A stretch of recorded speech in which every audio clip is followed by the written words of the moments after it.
Seattle, the loudest, brashest member of the Legion of Boom, strode across the CenturyLink Field turf Sunday afternoon and came face-to-face with a rookie quarterback sporting a limp in his gait, and Richard Sherman's eyes got wide with excitement.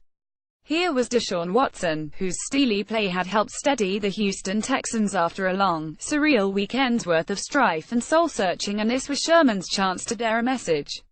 As the two players walked side by side during the changeover between the third and fourth quarters of Sunday's spirited clash between the Texans and Seattle Seahawks, the veteran cornerback offered his young opponent some incongruous words of encouragement.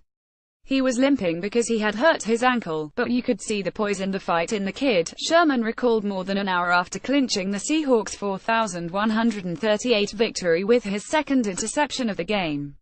I told him, just keep fighting, man. You're a great player, and I respect your fight. I respect your grind. I respect how prepared you were. He said, yeah, I appreciate it, man. I look up to you. It was a cool moment. And it was a special game. The game was special on many levels. First and foremost, because it was the most entertaining 3 hours of football the 2017 season has thus far had to offer. It also showcased a dazzling duel between a highly accomplished quarterback, Russell Wilson, who built upon a revelatory rookie season and blossomed into one of the league's elite players, and a current rookie who appears to be blazing a similar path. And it featured redemptive performances by players on both sides of the field, most notably Texans receiver DeAndre Hopkins, who was so upset by comments from owner Bob McNair at a recent league meeting that he skipped practice last Friday, and Seahawks tight end Jimmy Graham, whose name was discussed in trade talks, NFL Network insider Ian Rapoport reported. Given that for many interested observers, the game was considered must-see TV even before the opening kickoff, it had major letdown potential. Instead, it let millions of football fans in on a secret that has become alarmingly apparent in NFL circles. Watson, the former Clemson star who went 12th overall in the 2017 draft, isn't just good for a rookie. 6 starts into his pro career, hes good period, and seemingly on the road to being great. I'm glad we've got him on our team, Texans defensive end Jadeveon Clowney said of Watson. I love watching him. He's a good player. Either take that back. He's a great player. And he's getting better every game. Then Clowney, whose active afternoon included a sack, a forced fumble and 2 tackles for loss, went a step further. I don't think Russell's better than him. Why I say that is that Russell can't see over the line. He's got to get outside and create space to get the ball downfield. Deshaun, he can beat you with his legs, with his arm, or however he needs to beat you. In fairness, as awesome as Watson was on Sunday, it was the 5'11" with boots and Wilson who at least figuratively stood taller. In completing 26 of 41 passes for a franchise record 452 yards and 4 touchdowns, including an 18-yard game winner to Graham with 21 seconds remaining, capping off his 23rd career game-winning drive in the fourth quarter or overtime, Wilson looked MVP-worthy. The Seahawks 52 moved into a first-place tie with the Rams, a team they defeated 3 weeks earlier in Los Angeles, and appear capable of making a run at a third Super Bowl appearance in 5 seasons. Watson, meanwhile, connected on 19 of 30 passes for 402 yards and 4 scores while gaining 67 yards on 8 carries. He did throw 3 interceptions, including a first-quarter miscue that 3-time All-Pro safety Earl Thomas took 78 yards to the house, tying the game at 7 with 1,008 left in the first quarter. Yet in showing a Wilson-esque ability to extend plays and dare pinpoint throws under duress, and displaying the poise that carried Clemson to a national championship upset of Alabama last January after a near miss the previous year, Watson left a strong impression on his opponents, and left the Texans 34 feeling confident that they can mount a charge back to the postseason in November and December. The Seahawks' defense, after all, isn't used to being shredded by anyone, let alone a rookie absorbing the wrath of 69,025 screaming fans in one of the sporting world's most menacing environments. He was magical, Sherman said long after the game, in an otherwise empty locker room. It didn't matter if the friggin' 85 Bears were out there today. I mean, that quarterback, he was on point, he was executing, he was doing what he needed to do to get to his offense down the field.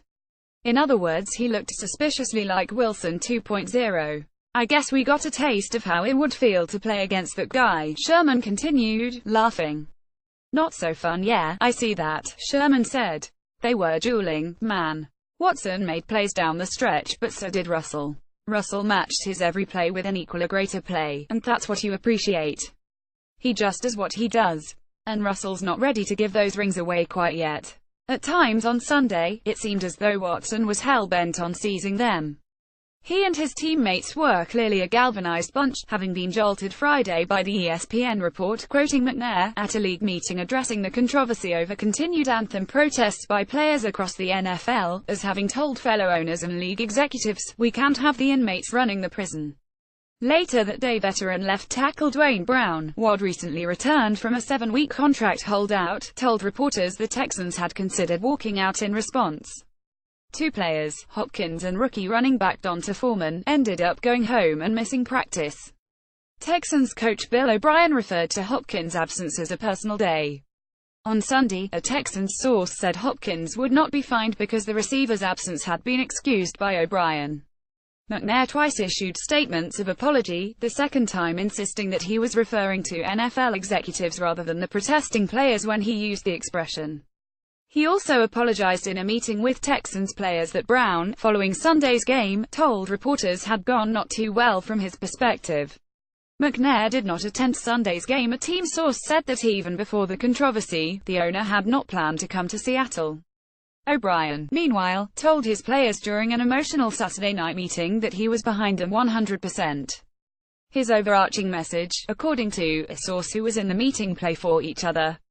Play together. Play your asses off. Previously in 2017, none of the Texans players had knelt for the national anthem. On Sunday, all but 10 of them took a knee, with a reported 36 players participating in the protest, including Watson. It wasn't necessarily a one-off, either. When I asked Clowney if he thought the issue had been resolved following Sunday's protest, he answered, "Nah, I'm not gonna say that, man. No, it's not," said Brown, confirming a report that the Texans players had considered removing the decals from their helmets. "We thought about it. I didn't know if it was legal or not. Obviously, with everything that happened Friday, we wanted to make some sort of demonstrative statement. In the end, we chose to kneel.